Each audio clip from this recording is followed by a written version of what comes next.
I want to sketch out for you, perhaps with a little bit of historical perspective, the world as I see it.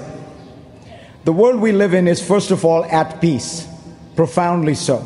The richest countries of the world are not in major geopolitical, geomilitary competition with one another. No arms races, no proxy races, no wars, no cold wars among the richest countries of the world. You would have to go back hundreds of years to find an equivalent period of political stability.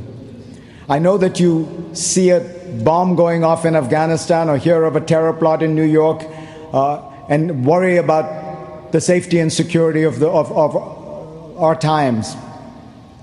But here's the data. The number of people who have died as a result of war, civil war, and yes, terrorism is down 50% this decade from the 1990s. It is down 75% from the preceding 5 decades.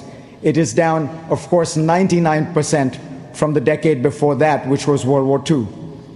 Steven Pinker argues that we are living in the most peaceful times in human history, and he should know because he is a Harvard professor. The political stability that we have experienced has allowed the creation of a single global economy that has allowed countries from all over the world to participate and flourish. In 1980, the number of countries that were growing at 4% a year, robust growth, was about 60. By 2007, that number had doubled.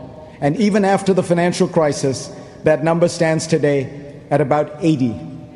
So countries around the world are thriving and flourishing in a way that was previously unimaginable. Even if in the current decade, with all this slow growth, the global economy as a whole will grow 10 to 20% faster than it did last decade, 60% faster than it did 2 decades ago, and 5 times as fast as it did 3 decades ago. The result is that the United Nations estimates in the last 50 years, poverty has been reduced more than in the preceding 500 years. Most of that reduction has taken place in the last 20. The average Chinese person is today 10 times richer than he or she was 50 years ago, with 25 years more of life expectancy. Life expectancy has risen across the world dramatically. We gain 5 hours of life expectancy every day. Imagine that without even exercising. A third of all the babies born in the developed world this year will live to be 100. All this is, of course, because of rising standards of living, of hygiene and medicine. Atul Gawande, another Harvard professor, who is also a practicing surgeon, who also writes for the New Yorker magazine, tells of a 19th century operation, perhaps not so uncommon, in which a surgeon was trying to amputate a patient's leg. He succeeded. He also, however, amputated his assistant's hand. The 2 patients, I suppose one would call them, died of sepsis. An onlooker died of shock. It is the only known medical procedure to have a 300% fatality. We've come a long way.